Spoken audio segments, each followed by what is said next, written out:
Well, hi, folks. Thank you for today's webinar on 5 ways to protect the ones you love. This kind of has a Valentine's Day theme. We're still celebrating Valentine's Day around here. This is February the 23rd, 2023.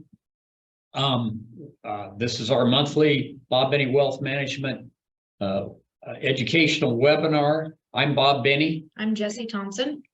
If you have any questions while we're going through things, we'll address all those at the end. There's a box on the bottom of your screen that you can type those in. Okay. So let's jump right into it. 5 ways to protect the ones you love. The first way that we're going to talk about is insurance.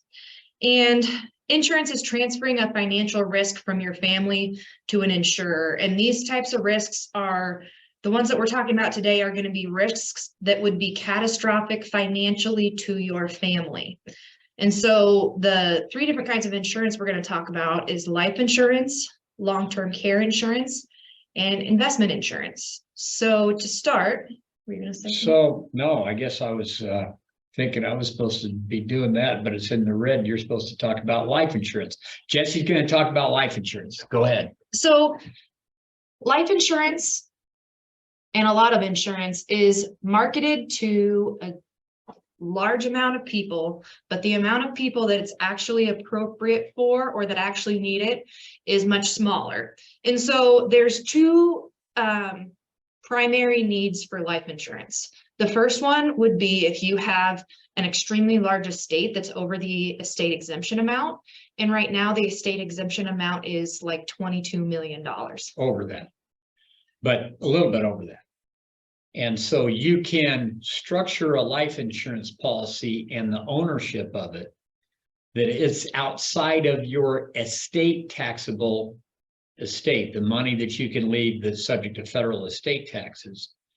If you have an estate, because the first 20 something million goes without any estate taxes on it. Most of our clients don't fall into that category. Some do, but most of them don't. So for most people, it's the other reason they may need. And the reason that most people might need life insurance is if their family would have a catastrophic financial loss if they passed away. So usually this is when people have children and the children are still in the house. And typically people cover that with term insurance. It's much cheaper than permanent insurance.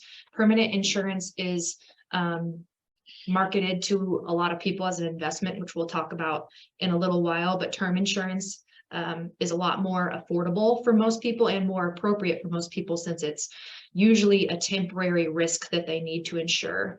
Another reason, even for maybe couples that don't have kids or don't have kids in the house anymore, that they might want to have a term life insurance policy is if they have like a big loan or maybe a large mortgage on their house, where if one of them passed away, that financial responsibility would be too great on the other person for them to cover it alone. That might be another reason why someone might want term life insurance and why that might be appropriate. And being, our company is called Bob Benny Wealth Management. We practice comprehensive financial planning and wealth management for people, and we'll help you because everybody's case is different. We'll help you determine if you need life insurance and how much you need and what kind to get in your situation. If that's something that you have a question of or anything like that, you could send us an email or call for an appointment or whatever, and we'll help you figure it out. But go ahead. As far as I just wanted to touch really quick on life insurance as an investment, because a lot of times that's how permanent life insurance, especially whole life insurance, is marketed. And just basically whole life insurance is a combination. It's a combination of an investment and life insurance. And a lot of times it's much more cost effective for people to separate those out, meaning instead of buying a permanent life insurance policy where the investment that's underlying in there is earning just the return on investment is really, really small. Like it's just earning a small amount of interest, where you can separate those things and get a term insurance policy and put more money towards maybe You may investment be better savings off in that situation. or something like that, that could be a more cost, and usually is a more cost-effective option for a lot of people. If I could say, I shared this earlier, but in our situation with my wife Jesse's mom, Angela, and I, a long time ago, I had a term life insurance policy. I can't remember if it was 15 or 20-year term, probably 15-year term, for $1 million, because I'm the sole breadwinner in our household. And my death would cause a financial catastrophe to mom and you kids. All the kids were still at home. But I set it up at the time that I set it up, I figured out, or I estimated when I wouldn't need it anymore. And that's the length of the term that I had. And so, by the time the kids were out of the house and that I had enough, your mom and I had enough assets that my death was not going to cause a financial catastrophe to her, then we no longer need insurance and the term expired. So we don't need it. Many people are in that kind of a case, but we do run across people a lot that, are in their 60s or whatever, or later, and they have life insurance policies that they're paying for that they no longer really need. And the older you get, the higher the premium is, the higher the cost is. So anyway, if that's something that you need, or somebody needs help with figuring out, we're here to help. Okay, and then the second type of insurance that we're going to talk about is long-term care insurance. So nursing home insurance. So we have a lot of people that have questions about this when they come in and are ready to do some retirement planning. I think everybody's heard a horror story about somebody who had to go stay in a nursing home for 10 years or something like that, and it ate up all of their money and was a catastrophe to them and things like that. But the first thing that we advise people to do is weigh the cost versus the actual need. So long-term care insurance is expensive. It can be between $2,500 to $5,000 a year. And typically, unless you get certain types of policy, usually you're going to pay that until you start using the insurance. Yeah. So there's all kinds of different kinds of policies of them. They generally are kind of confusing to people. But the real thing is, the only time it's really affordable is if you're in really good health.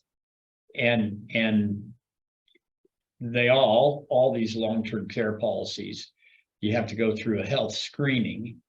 And so what I found in our practice, people that start talking to me about long-term care insurance, by the time they start talking to me about long-term care insurance, it's because they've got something going on and they're not going to be able to be eligible for it, at least at a reasonable rate. And so again, this is one of those insurance situations where the amount of people that long-term care insurance is marketed to is like everybody, but the amount of people that it's actually appropriate for is much smaller. So the people that it's appropriate for are going to be people that have a high amount of disposable income to pay that kind of high premium for years on end, who are also in good health. There's some other unique situations that might make long-term care a good thing for you to have. Like if you have a dependent child that's an adult that's going to need some money when you pass away, or some care when you pass away, where you can't spend a whole bunch of your assets on nursing home insurance. In all of these situations, there's maybe specific scenarios that might apply to some people, but again, it's a small amount of people. Usually what I found generally is many people are on one or another end of the spectrum. Either they have enough assets that they can certainly afford to insure themselves, or they have so few assets, 100 or 200,000, that they're better off taking their chances than to save that 100 or 200,000 to pass on to their kids, than paying a $5,000 a year long-term care. And so anyway, it's a narrow window. We'll help you figure that out. But it's it's on an individualized basis, and if we can help you figure that out, let us know. And some quick statistics on long-term care. We've done entire webinars on this before that have a lot more facts in them, but only about 35% of the people who purchase long-term care policies end up needing them. And for the amount of money that they cost, you don't get any of that premium money back if you don't end up using it. So it just goes to waste. And then also the average length of stay for someone who has to be in a nursing home is about a year. And the average cost for a year of nursing home care is about $100,000, just so you can kind of wrap your mind around, on average, what Right. someone might need for nursing home care. So then there's, like I said, there's alternative funding for long-term care. Like if you have a high amount of retirement savings, you can pay it out of pocket. You got to take into consideration, first off, the probability that you're going to end up needing long-term care is less than you think, probably. And then the likelihood of the amount of time that you'll stay in long-term care. Your grandpa, my dad, he was in a nursing home prior to his death for 6 months. And at the time that was right about average, and dad was average 6 months. You know, they paid for that or mom and him paid for that with his Social Security and a little bit of their savings, and you know, it didn't really, obviously, anytime you pay for anything, it depletes your assets.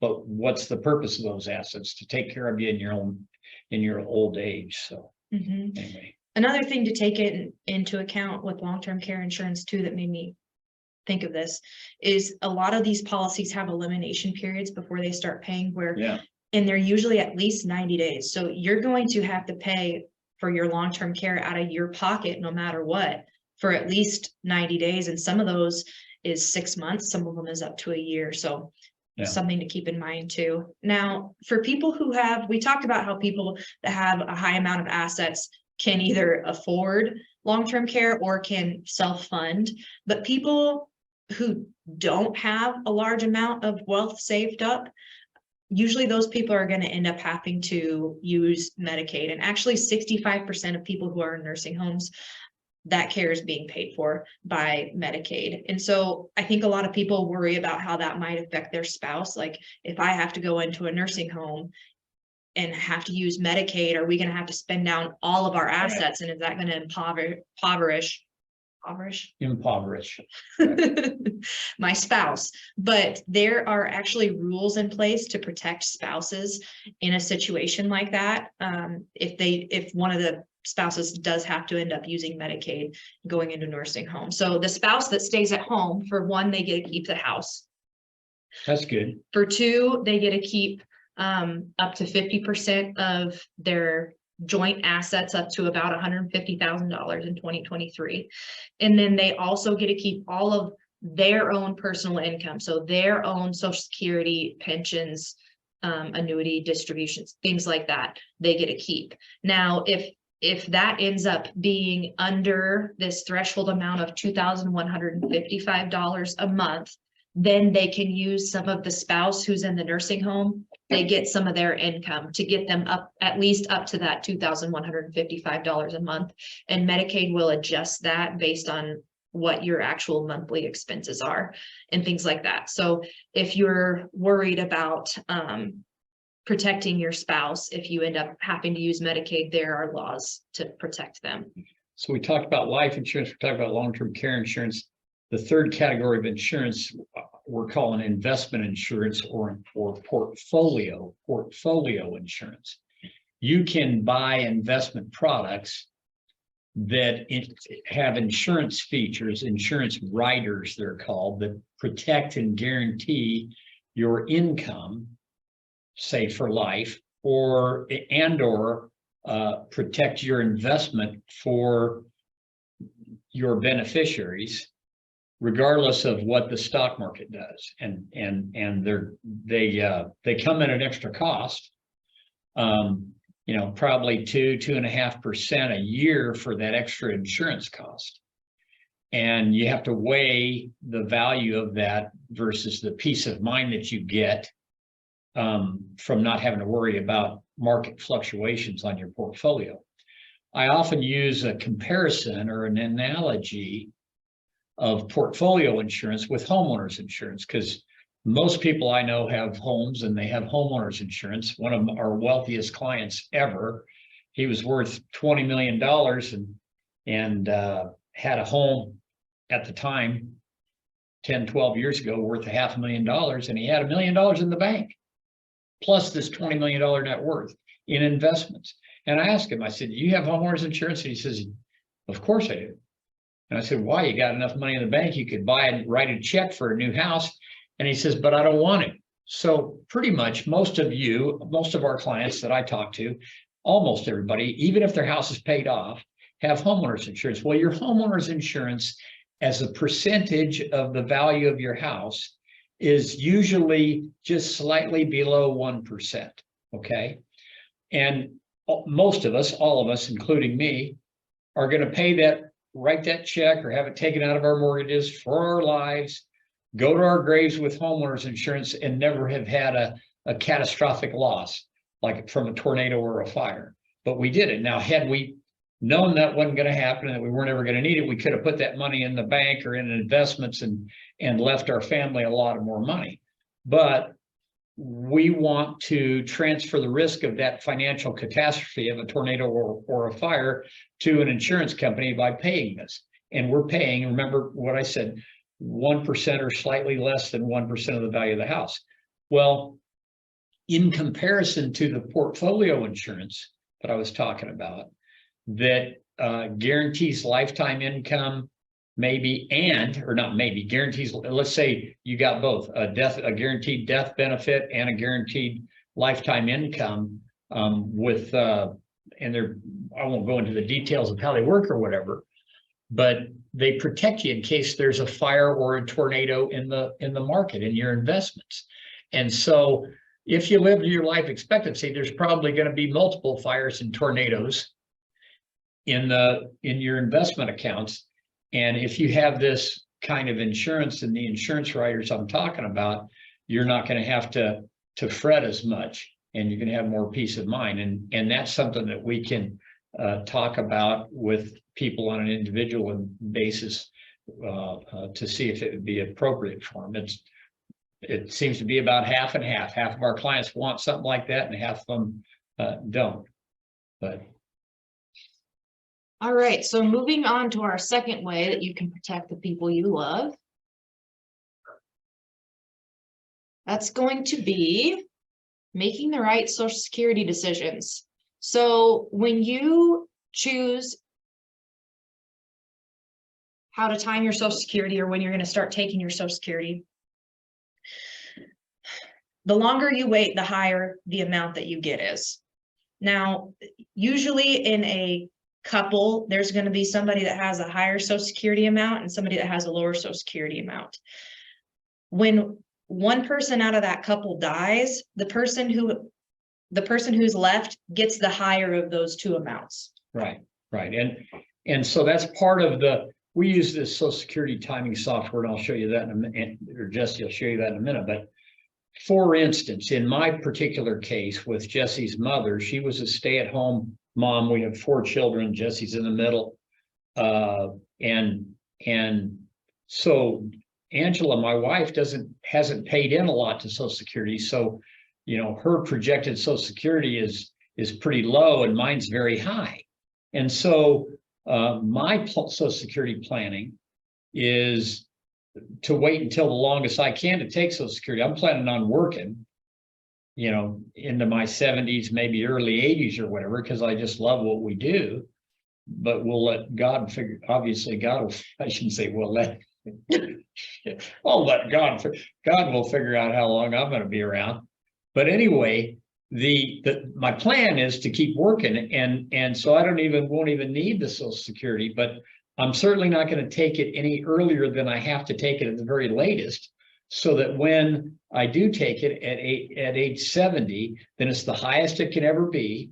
And then when I pass, because I'm older than your mom, 5 years older than your mom, and men have slightly less life expectancies than women. So if I pass away before her, she's going to get my big Social Security. And that's a way of loving and protecting my loved one is by timing that Social Security that way. But everybody's Social Security case is different. Jesse's going to show you this.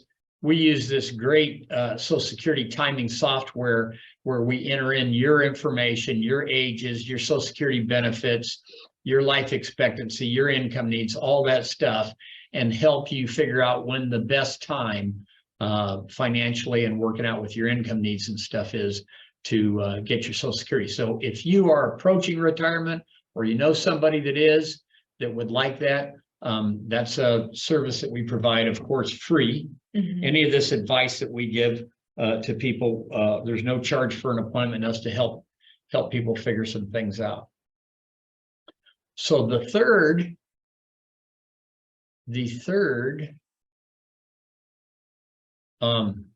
of the ways to protect your loved ones is to have a revocable living trust. Now, not everybody needs a revocable living trust, but almost all of our clients do, and probably everybody that's watching our webinar does. And let's show them, it's an estate planning document, kind of like a will, but way better than a will. And Jesse's got a slide to show you how they work.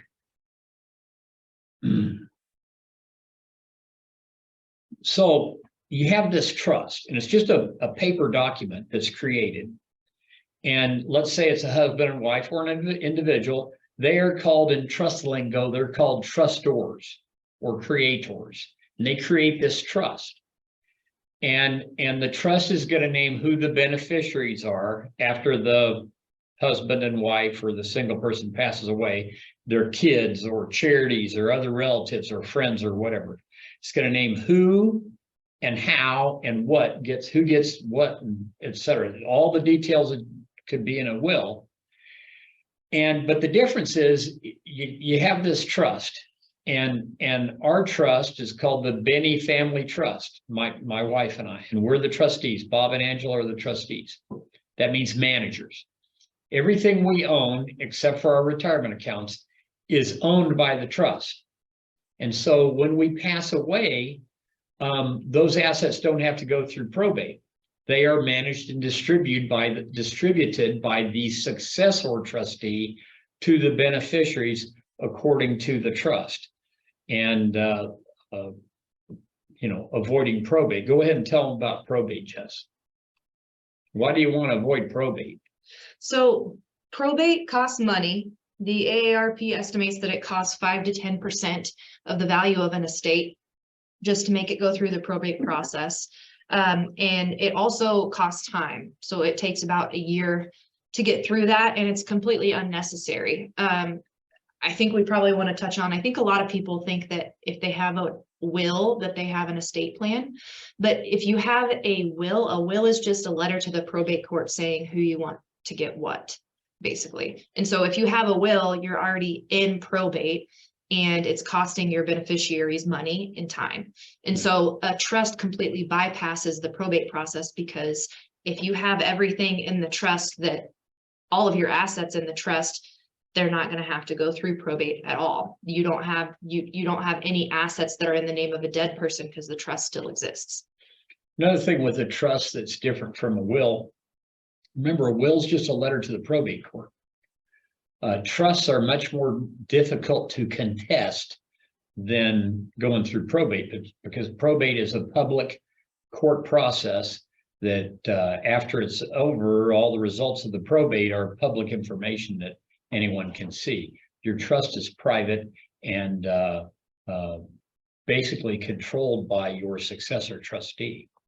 So having a trust protects your family by keeping them from having to go through the probate process, the cost and the time that takes. And it also makes sure that the instructions of who you want to get what and who's going to manage and distribute all those things is very clear, so that there's not any room for arguing or anything like that can sometimes where you've heard of wills being contested. Well, they're contested in probate court. Very, very difficult to contest a trust. So go ahead, let's go to number 4, Jess. Number 4 of the 5 ways to protect the ones you love. So this is having powers of attorney and living wills, and this is also part of an estate plan. And if we end up helping you with a trust, this will be part of the entire estate plan package. But powers of attorney, you need one for finances and you also need one for healthcare. And basically, when you are no longer able to make decisions for yourself, You're still alive. You're still alive. You need a power of attorney, which is a trusted person, which will probably be your spouse. And then if they can no longer do it, you need to have a secondary person like a child or another trusted person that can make decisions. You can trust to make decisions on your behalf for your healthcare and for your finances. Those are two separate documents. And then having a living will is having instructions for if you are on your deathbed, what you want them to do. When you pull the plug, that's what I call it. If you want them to do that, if you want Or you them want to keep the plug plugged in. withhold food and water, that kind of things. And those things protect your family by not putting those kind of decisions on their shoulders. Yes. Because you already have instructions that are written out that this is what you want. My father, Jesse's grandpa, several years ago, well, I guess it's probably 10 years ago now, his mom was in a nursing home and was at the end, and she did not have a living will. And my dad had to make the decision on whether to, withhold food and water. This isn't food and water eating, it's intravenously or by tube or whatever. He had to make that decision, and it was really difficult for him. And it's gonna, of course, it's gonna be difficult. But if you already have it written in there that, if my death is imminent and I'm terminally ill and I'm hours or days away from death, I don't want you to prolong my life by continuing to feed me. You can put it in there, and then nobody has to worry about having to make that decision for you. The point I wanted to make too is, we're recommending to most people to have a revocable living trust, and the trust and the successor trustee, if you become incapacitated or incompetent, your successor trustee manages the trust assets on your behalf while you're still alive. And so why do we have this power of attorney for assets? The power of attorney for assets applies to assets not in the trust, like your IRA, which is usually a pretty significant asset. It can't be put in a trust. But if you become incapacitated, your power of attorney for assets can make distributions for you, have the authority to make distributions for you for your care or whatever. And so that's why you need a power of attorney for assets. So number 5 of our 5 ways to protect the ones you love is to check that beneficiaries are reviewed and updated. And these would be beneficiaries of your life insurance policies and beneficiaries of your IRAs.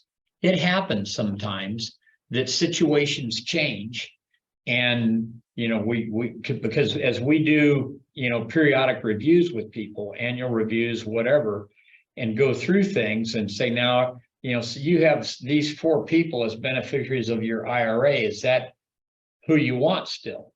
Well, no, this one person already passed away, or I haven't seen this one person for 30 years and I don't want them to be a beneficiary. Whatever reason it is that you want it to be different, that's something that we try to help you keep track of. And so making sure that those beneficiaries are up to date on not only your IRAs and your life insurance policies, but on your trust or your will, in case situations have changed. Yes, and then also if you have like financial accounts that are not retirement accounts. So if you have a joint account with your spouse, or you have an individual investment account, or your checking account, savings account, things like that, you need to make sure if you have a trust that the beneficiary of those is the trust, or that the name of them is changed to the name of the trust. Because remember, and I guess I didn't make a good point of this, I'm glad you brought it up. When you have this revocable living trust, in order for the trust to work and avoid probate, the assets need to be titled in the name of the trust. So the way something ends up in probate is if a dead person's name is on the title of an account or a car or a house, a piece of real estate, it's frozen. Nobody can do anything. I mean, if mom was gone and it was just me and I had my house titled in the name of Bob Benny and I died, Jesse can't say, oh, well, I was his daughter and helped him at work and this and that, and we had this business together and I'll take care of that. No, no, no, no, no. It's frozen. It has to go through the probate process.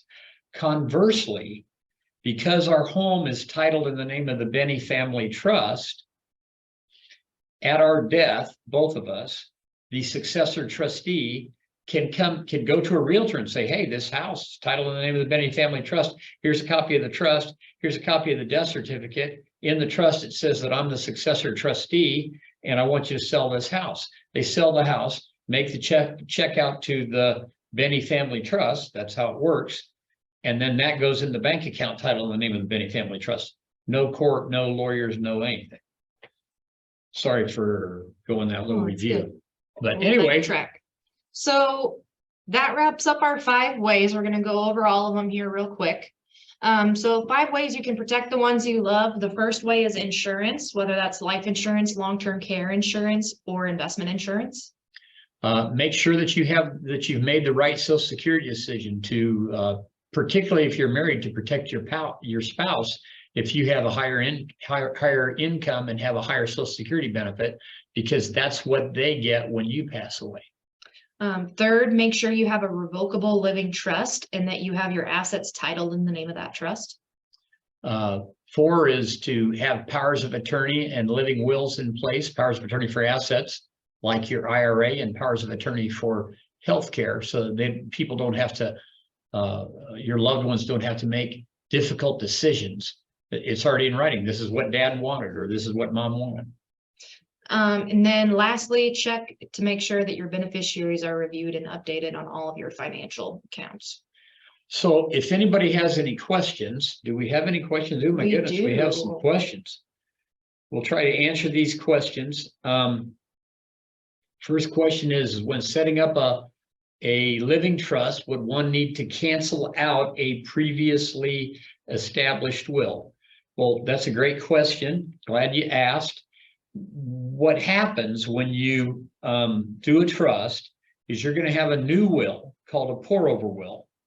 The pour-over will is going to say that you want anything that accidentally got left out of your trust that's in the probate situation for it to go into your trust. And like all wills, the beginning of that will, this says, this is my last will and testament, and hereby revoke any former wills.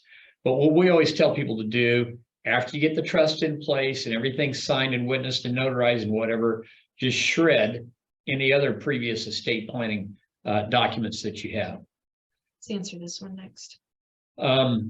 It says, do car titles and bank accounts need to be titled and named in the trust name? A car does, yes. A bank account or a financial account either needs to be titled in the name of the trust, or sometimes a handier and easier thing to do than retitling the account, which will give you maybe a different account number and screw some banking stuff up, is always on financial accounts like banks or brokerage accounts or whatever. You can have the financial institution give you a beneficiary document to sign. It's called a TOD, which stands for transfer on death, or some they call them a POD, stands for payable on death. It's just a beneficiary document. And you just fill that out or sign it at the bank, naming the trust as the beneficiary. And then that's going to get taken care of when you pass away. Another question says, does my successor trustee require any training? And absolutely not. We'll help, we help people. We've gone through this dozens of times with people that we've helped with trusts that pass away, and we just help them. It's not hard at all. It's not complicated. Of course, somebody that hasn't ever done it probably needs a little bit of help, a little bit of coaching, but it's not it's not hard at all. And it's either easy, we'll help anybody that needs to settle a trust, whether we did the trust for them or not. We help them, guide them, show them what to do for free, and very easy. Answer this one. And then the last question, we'll finish this, and then if any other questions, people can call or email us. How does one protect personal assets over and above the big stuff? What do they mean by that, Jesse? Maybe you clarify me if I'm wrong, but I'm thinking maybe he's talking about the estate exemption amount. I don't know. That's not what it is. That person can call me or email me, and we'll but the personal assets, I think maybe what they're talking about is personal assets that are non-titled assets. When you do a trust, you're going to sign a document that puts all of your private property, your personal assets, your fishing pole, your guns, your lawnmower, your clothing, your dishes, your jewelry, all that stuff that doesn't have titles on it. It's gonna get all that stuff in the trust, and that's not going to go through probate. So hopefully that answers your question. If you have any more, give me a call. And we just so much appreciate everybody's attendance at the webinar, and hope it was helpful to you. And we're here to help in any way that we can, you or your friends or family that have questions about financial or estate planning or retirement planning matters. Thank you very much. Enjoy your Thursday. Have a blessed day.